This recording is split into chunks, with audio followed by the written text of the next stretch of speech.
मित्रांनो, एक वयस्कर व्यक्ती न्यायालयामध्ये केस दाखल करतात. त्यांचं म्हणणं असं असतं की माझी बदनामी झालेली आहे. केस पोहोचते माननीय मुंबई उच्च न्यायालयामध्ये. त्या ठिकाणी तडजोडीचे प्रयत्न होतात.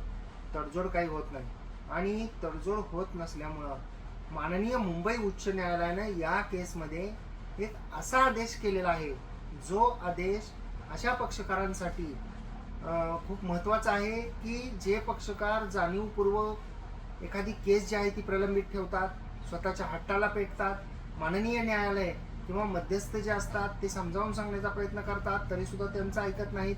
आणि अशा परिस्थितीमध्ये कोर्ट जे आहे, माननीय न्यायालय, हे एकदम कडक मधली कडक जी शिक्षा आहे किंवा आदेश म्हणू शकतो आपण, ज्याला शिक्षा म्हणता येणार नाही, आदेश म्हणू शकतो, तर तो काय करू शकतात आणि तो आदेश कशा पद्धतीचा असतो याबद्दल एक नुकतंच रिसेंट माननीय मुंबई उच्च न्यायालयाचा निकाल आलेला आहे.